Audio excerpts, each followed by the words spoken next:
All right, Mr. Arthur, we are back for another episode of the Talking Dubs podcast. I am Mr. Ryan Riley. You are Mr. Peyton Arthur. And I think we should just get into it. Sounds good. So, Mr. Arthur, last week it felt like a really long week. This did not. Uh, No. this felt like it could not have been faster. Um, I I would say that I talked to a couple of kids and saw what they thought, but I didn't have time to. Um, Once we started, we finished, and it was today at 3:30. So I don't really know how we got here, but I think we have some show notes that can kind of get us there, right? Yep, I think so. All right. So what we have on the agenda? So, first, talking about our weekly overview, I'll start with talking about our dairy, cattle, and livestock teams who have been hard at work this week. I had on my paper reasons, and more reasons. They have been working on fine tuning giving reasons. We're not sure if our contest will have reasons this year or not, but regardless, um, working on reasons and writing reasons gives them an eye of what to look for when judging those animals. And so they've been doing an excellent job recording through Flipgrid and sending them to me since I'm bouncing between contests during class. I have a chance to watch those later. Mr. Arthur, I saw someone. You said they had really long reasons a couple of days ago. It was really in depth, almost too much in depth. And Yeah. uh, today they gave a couple of lines of reasons, and that was not exactly what we were looking for. But Mr. Arthur, can you just, for those of us that, I mean, I know what reasons are now, obviously, because I'm an ag teacher. But can you just kind of go through what are reasons and why we have to give them? Yeah, so oral reasons are kind of what Mr. Vines would say is used to separate the men from the boys and the women from the ladies in our contest because it goes in depth of why you place those animals the way you did. So when you place a group of four cows, maybe it's 4, 1, 2, 3, and you need to tell why cow one or cow four, excuse me, is superior over the next cow. And so we worked really hard on giving in-depth reasons, talking about the detail of those animals. For example, in dairy cattle, you're looking for tremendous dairy character. You're looking for the showing of those hip and pin bones, and you need to highlight those things in your reasons. And so you want to grant good things about each cow, and then talk about why you placed it over the cow underneath it. And so it's a pretty interesting part of the contest. I think it's an art, really, given those reasons. And so, like I said, usually in our contest last year at dairy, we had 4 sets of reasons or 3 sets of reasons that our kids had to give. And so this year, I'm not sure if that's going to be the case or not with COVID and it being virtual, but it's something that we don't need to lose, even though it's a virtual contest. So we've been working really hard on that. We've, had kids out with quarantine and so on and so forth. So it's been kind of difficult, but Flipgrid makes it where they can do the reasons from home and then send them to me. So it's really nice to have that, way to do it instead of calling them one at a time into the office and getting those reasons. So, It's one of those things that whether it be math or, I'm a plant science guy, it's best to show your work. And that's really what reasons are doing, and I think it's something that is a very undervalued thing right now because kids are just, copying their buddies' virtual work and doing all that kind of stuff. But with reasons, it has to be coming from you. You have to understand the breakdown of why this cow is better than this one, or whatever we're looking at. So I think I think it's something that we need to do in all facets of life, even if we don't call it reasons. right. I ask kids all the time when they say what a plant is. I'm like, okay, well, why is it a water oak? And it's just baby reasons. And so again, I'm really happy that's this week, and whether they have to do it once, 4 times, or sadly maybe they don't even have to do it. Yeah, I think it's a skill that they are definitely going to use later. Yeah, for sure, because it's not only telling about the reasoning behind how you placed them and using your knowledge of that species, but it's also a really excellent speaking skill that you're learning from giving reasons. So. I think if we can just help kids think and make them think, I think that our job is being done as good as we can do it. Yeah.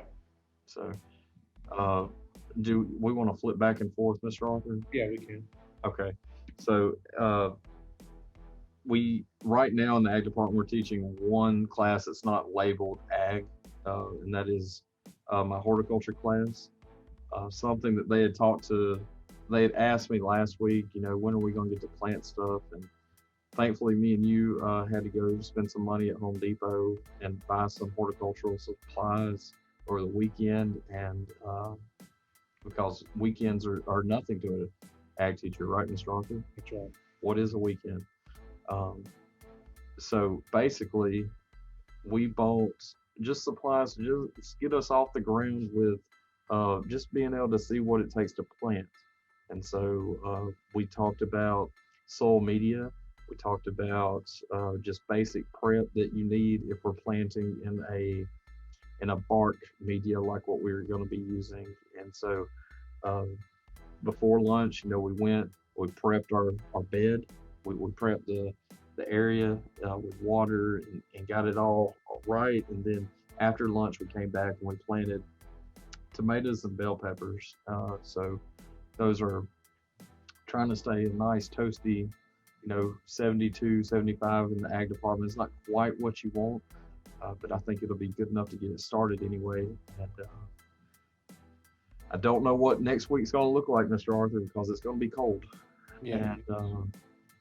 And so maybe we can keep on those seedlings growing in the department long enough that we can get them up and not too leggy, and they'll be seeing that in the next couple of weeks. But it's just a really fun part of any plant class when you're seeing the process of seed to seedling to small plant to this one. I mean, these we will planning on this early. We will see fruit off of these, hopefully.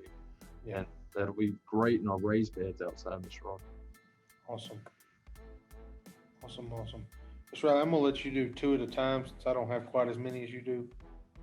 And then, So in our named ag classes, we like with the dairy cattle, they are picking their specializations, and well, they pick their specializations and they're becoming masters of their craft. And as they're going through it, vet science.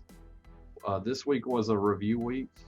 Everything in these contests will stack, and so whatever they're doing this week, they're also responsible for the weeks before.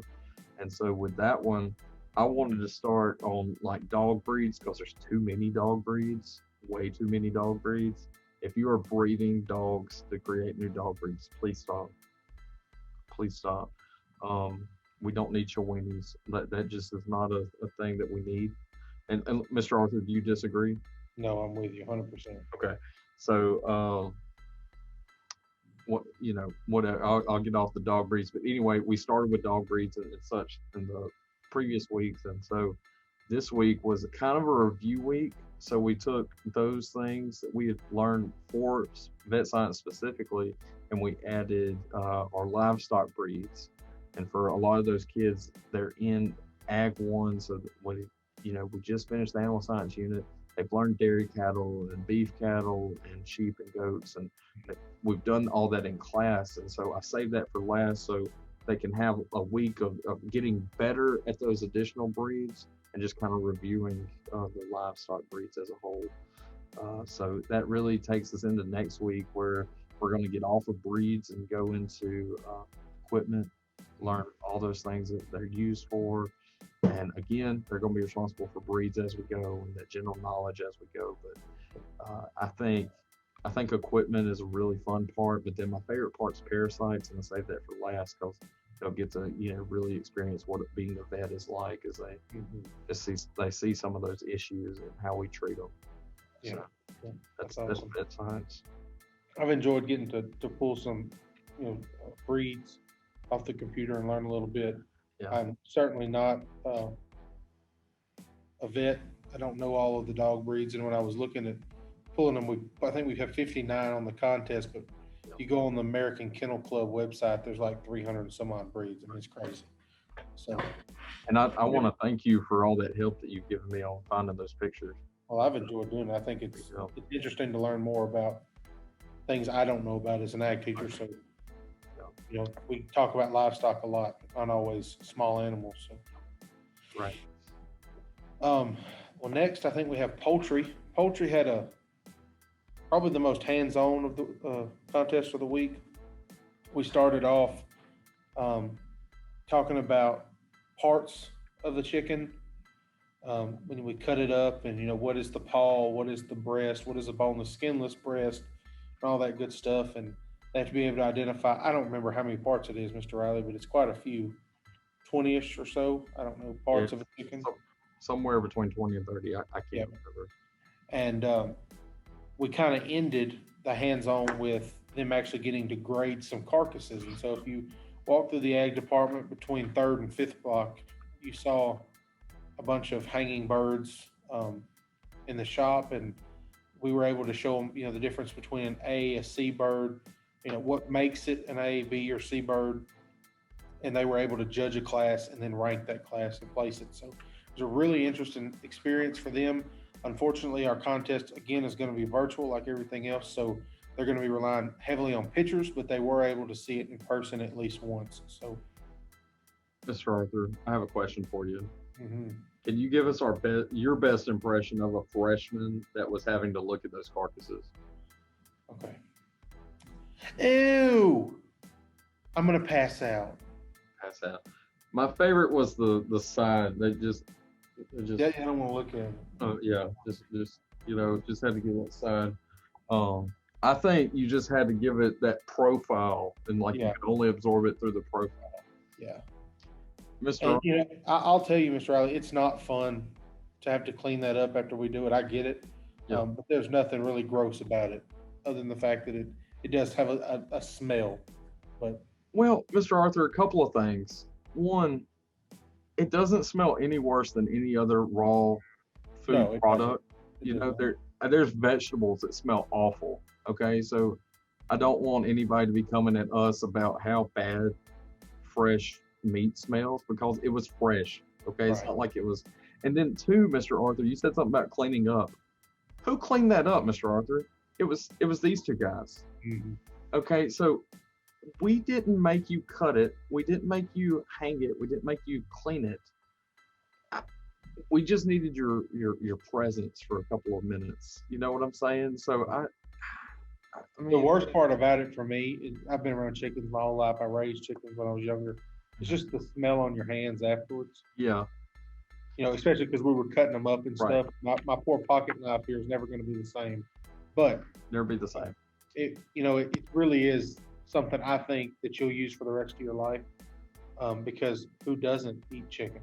You know, I if you're mean, a vegetarian, I apologize, but most people eat chicken. And mm, we went to Brenda's this week, so it's important to know the cuts of meat of a chicken, and also um, when you buy chicken at the store, because that's where we bought those, and they were not all A birds. right. Yeah, Mr. Arthur, you said that about getting it off your hands. And the day that we really got into it and taught them, what makes a B, a B, and all that. That was the day that we partook of some Brenda's chicken. And, there's no better way to get the smell of chicken off your hands than to add more chicken to your hands. I'm just, That's right. it's whatever, Mr. Arthur. Um, that was poultry. Yeah, that was poultry. That was poultry. Next week we're gonna have some cut up chicken parts for them. And, whoa, Mr. Arthur, we gotta finish eggs and do all that. And it's gonna be a good couple of weeks getting ready for that competition. It is. So, Mr. Arthur, uh, that takes us to. I'm doing two at a time, correct? Yeah. Meat ID is meats evaluation was the next one that we had going on. And Mhm. I wish more had signed up for it because we don't compared to the other things we just didn't have as many sign up for that one. I'm not really sure why, but the uh, the thing with meats was it's a lot of returning members, kids that have done it. I believe, Mr. Arthur, we out of the ones that are doing it, only one is new this year. I I think so. believe. Yeah. Going through my head, I'm pretty sure that's right. And so it's a lot of review, and so we've been able to move through this pretty quick. And basically, we went through beef in about, in my experience, about half the time it would normally take because it's just review and we're taking random cut tests and that kind of thing. But this week we added pork. We were able to go through pork and this week, and uh, today we had a roundtable discussion with making sure we're all on the same page, and things that we're looking for, things that we're noticing about different cuts, and just trying to make sure the team is moving as a unit, so they're not necessarily leaving any behind. Not that they're slowing down, but Right. just making sure everybody's keeping up. And I thought it was needed, and I thought it was a good moment for that team. A couple of our older members are helping us shoot video on cuts of meat, and I think that was a really important thing. Um, and so I think it's a really good way to incorporate use. Ag departments have not always had this much video being shot in the ag department, and I think we're really making the most of it and using some of that senior leadership, and I think it's coming out pretty well. What's so neat is that we'll be able to use those for years. Right. Right. It's hammer time, Mr. Arthur. Hammer time. So on the for nursery, we did the same kind of thing with. I had one of my senior members go through and just. It was a week or so since I taught her the cut or her the plants, and she went through the plants for a couple of our members that had to miss a couple of days and all, and so I thought again just a great experience this week. We're getting to all the plants, Mr. Arthur. I haven't had equal time with all of them, but we're at about. Well, I'm not gonna say numbers, but we're at a comfortable place. We're not comfortable, but we're okay at the pace that we're running to be ready for the competition. So it's going to be interesting to see. Really, all of our contests, Mr. Arthur, are rolling at a pace where we should be very competitive in most of them. Yeah. And so I think that's 3 to 4 weeks out from a competition. I think that's all you can really ask for. Yeah, I agree. So. Well, the last one that I'm going to talk about is milk quality and products, aka dairy foods, which I'm not going to lie is one of my favorite contests. I'm very sad though this year that we're not getting the full experience. I hope you guys that are on that team would like to come back next year, hopefully when we have an in-person contest, because we're not getting to taste the milks and the cheeses and that kind of thing like we normally would. But unfortunately, the part that's left, Mr. Riley, is the test. We have a written test, and we also have a cheese matrix that tells us about the moisture, fat contents, the ripening of cheeses, where they're from, of 19 different cheeses. And we are just a tad behind where we need to be in that. But I think next week, we'll catch up. We made a lot of progress the last 2 days of this week. But, like I said, we're in a comfortable place. But next week, as promised, we will have cheeses and milk for them to try in class. And I'm really excited about that. And although that's not going to be part of the contest, I think it's going to help them understand some of the things on the cheese matrix that we haven't really gotten to do yet. So I'm very excited about that. And I've been looking forward to this point. I feel like we're at a place now where, we can stop for a little bit and do that and then pick back up on our test question. It really makes the whole the fat and moisture content really makes sense when you taste those. Yeah. Because that fat will make it do that. It almost covers your tongue, and moisture self-explanatory. Yeah. Because some of those are dry. Mm-hmm. But yeah, I'm excited to. That was a contest that I competed in as a student. I've really the parts that really stick out to you later are the parts that they're not able to do this year, like you said. And I'm glad we're still going to do that so they get most of that experience. Right. People that love milk quality, is that what it's called now? Milk quality. Yeah, people that love milk quality, they're special people, Mr. Arthur. And you don't really get that full experience if they're not able to see all those parts. So right. That's awesome. Mr. Arthur, I'm just going to go through these last two kind of quickly because it looks like we have a lot of FFA news, or at least in your handwriting, it takes up a lot of paper. Mm-hmm. So I'm gonna talk about electricity next. Electricity. We have 4 members going out for the team, and we have that senior leader again, like we have in several of these contests. And Parker's just been awesome helping lead those kids in the next step and answering those questions that me and you are not always around that board particularly, so we can't answer it spot on the second they need it. And I think, well, it wouldn't be the same this year without Parker's help in that competition. So thank him for that. They're getting to the more difficult problems. They're going to start where the black wire becomes neutral and that kind of thing in the next few days, really, and that'll be standard across all 3 of those, junior members.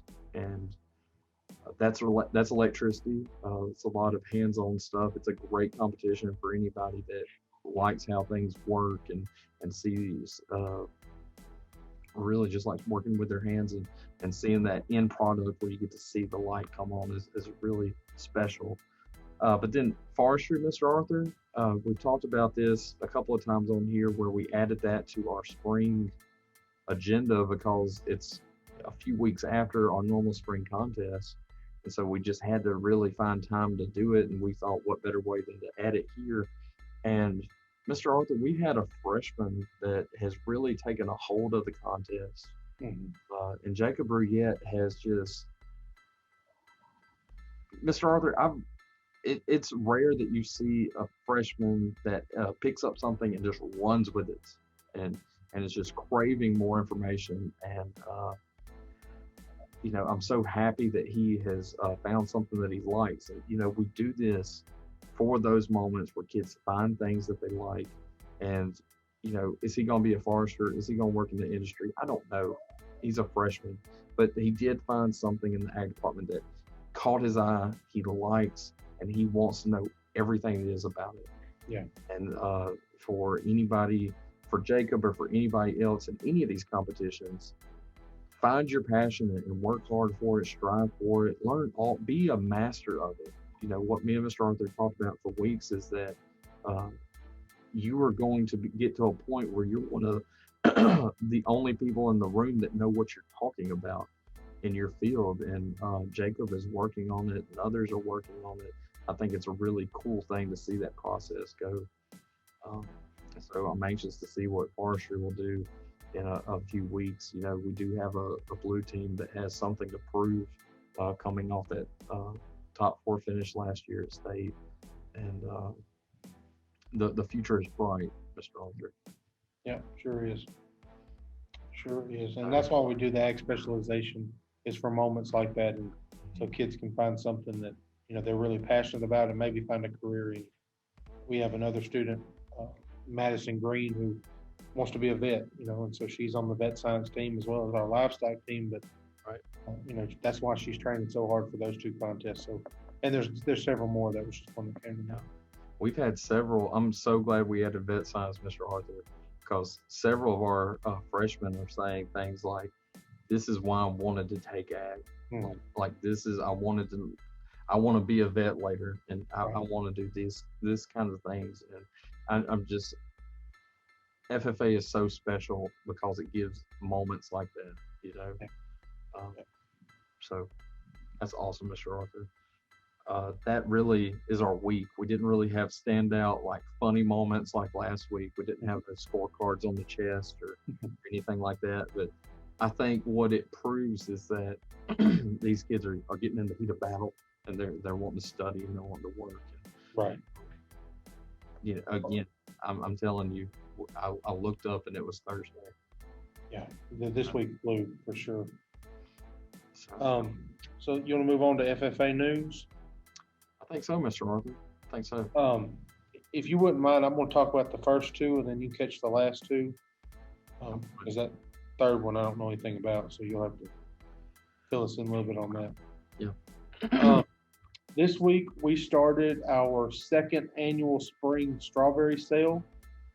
We are very excited. Last year we got some great feedback from our strawberry sale. I just did it with mainly my food science class that I had last spring.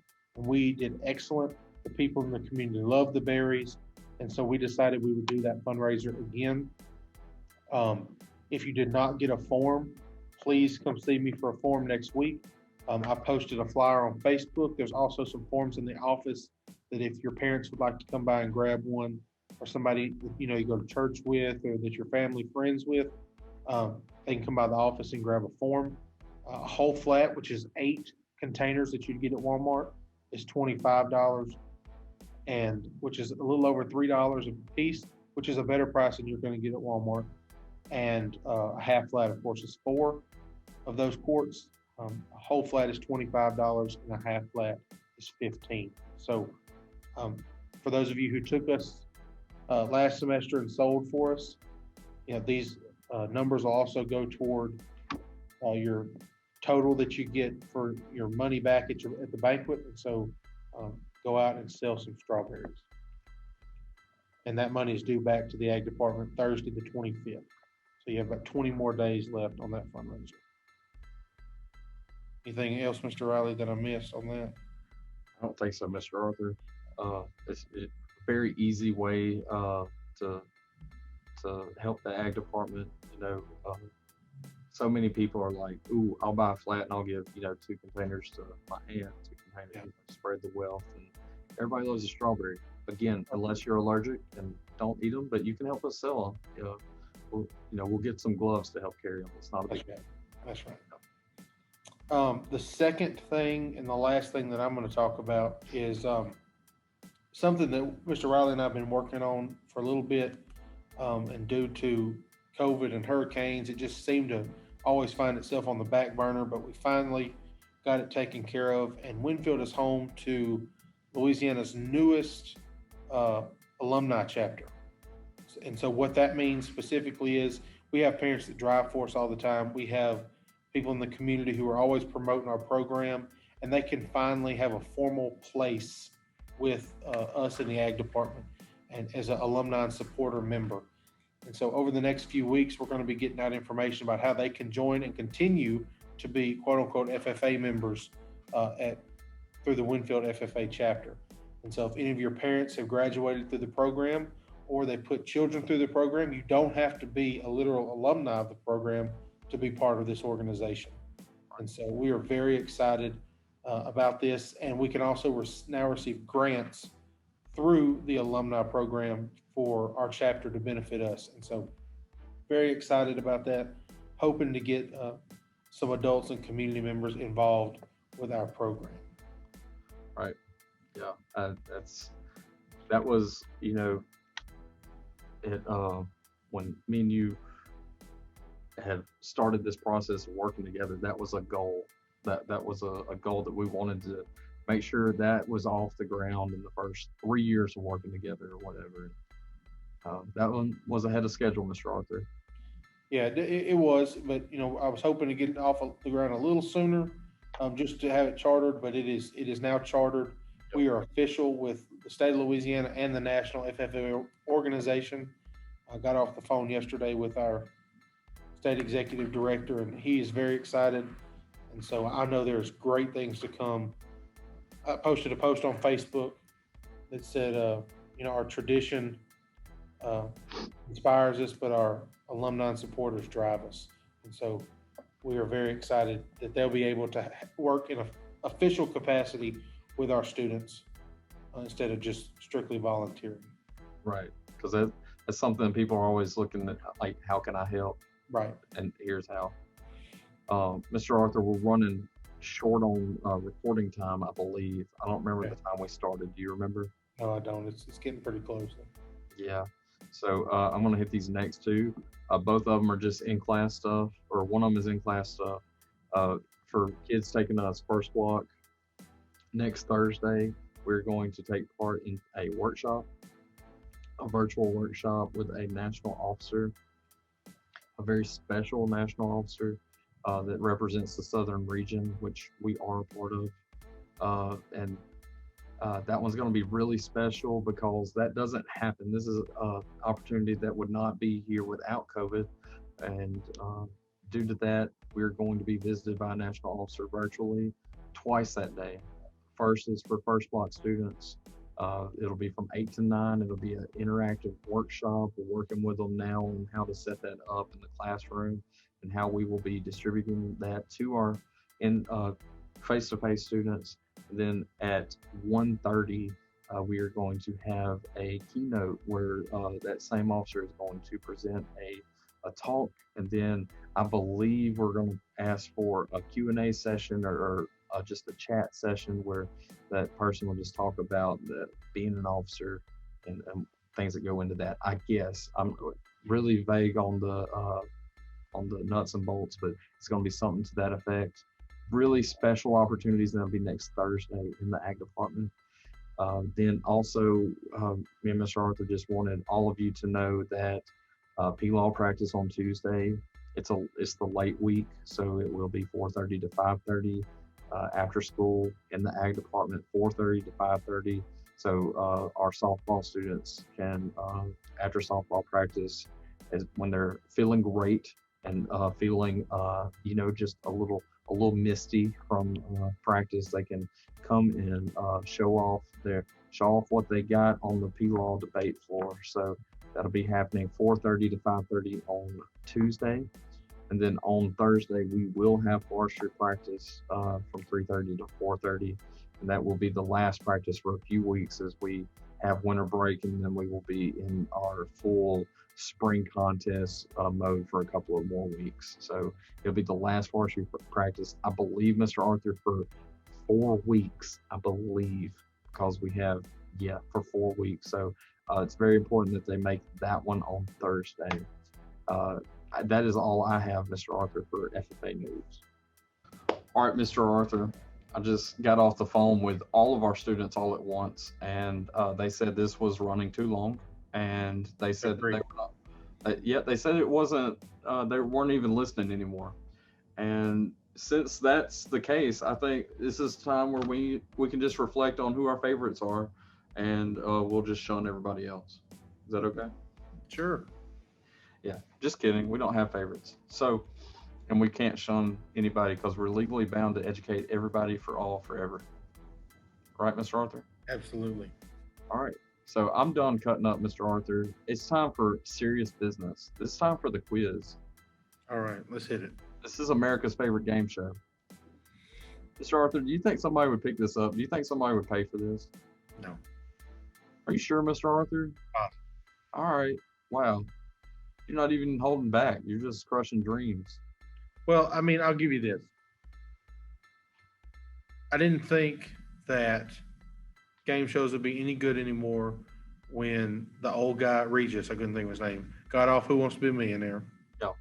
When Bob Barker got off of The Price is Right.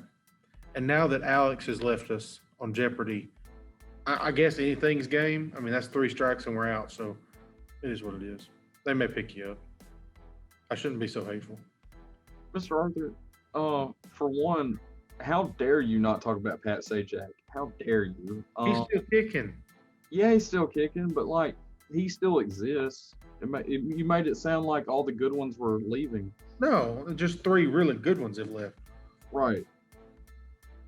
I don't know. Does Pat rely too much on Vanna? Yeah. Yeah. That would be nothing without Vanna. You're right. Yeah. Pat without Vanna is just peanut butter without jelly. And they proved that when they took Vanna's job away, really, because used to kids don't know this. She had to turn the letter, right. Now she just clicks it, whatever, but she's still there. So. Mr. Arthur, I think she just points.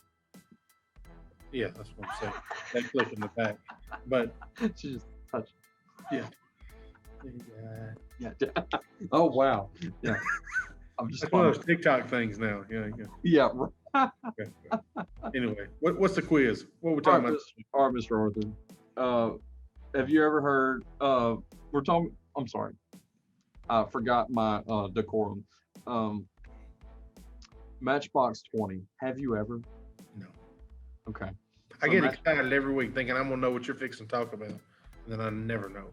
Well, Mr. Arthur, here's the thing. You have a very odd set of tastes. And not odd as in bad. it's just kind of like, as a dinosaur, Mr. Arthur, you are just some things I don't think you would like and you love it. You know, it's like those dinosaurs that look really mean and then they're vegetarians. Okay, Mr. Arthur, as a dinosaur, like sometimes a Beyonce song, and I'm like, oh, Know all the Beyonce songs. yeah, that's what I'm saying, Mr. Arthur. So I never know what falls into your. And then sometimes you're like, at Hornbeck, we played this song at basketball games. I'm like, okay, all right, let me wobble out of here. All right, Mr. Arthur. Matchbox 20. It would now be considered like adult soft rock kind of thing. Okay. It's a very mellow. Well, most of them are very mellow songs, but anyway. Matchbox 20. It used to be Matchbox 20, but then they changed it to Matchbox 20. Does that make sense? Sure. It was originally like the numbers 20, but then I guess somebody called it Matchbox 20, and then they renamed it for the second album TWENTY. And that's the quiz. I'm just kidding, Mr. Arthur. So they were formed during the 90s. All right. I want to know, what year were they formed? Would you like to venture a guess? Past two quizzes, you got it right on the first try. So pick a year. 94. Gotcha. Not it. Ha ha ha. We have to move on. Mr. Arthur, I'll give you a hint. Okay. And I think you'll like this hint. I Okay. think this hint is going to be all it takes to get Peyton Arthur himself. I almost gave your middle name, but I didn't because I'm a gentleman. Your hint is, this year was the last time that UCLA won the men's basketball title, and it was the first year that UConn would win the women's.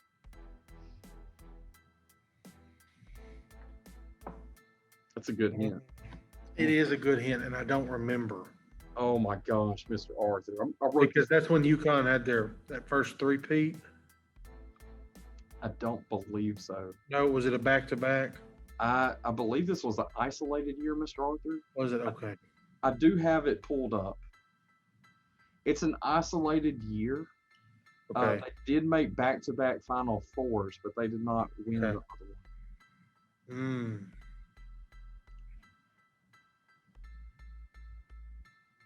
Tell me this: Did they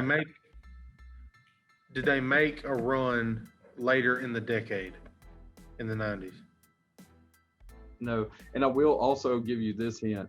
On the all Final Four team or all tournament team, whatever Yeah. team is that they do after, they had 4 out of the 5 starters. Yeah.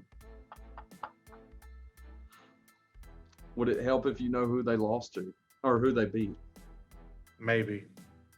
Tennessee. Yeah, that's what I figured. Yep.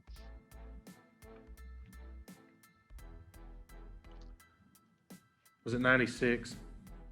Oh, so close, Mr. Arthur. You started this by guessing 94, and then 95. is 95. I'm sorry, Mr. Arthur. Dang.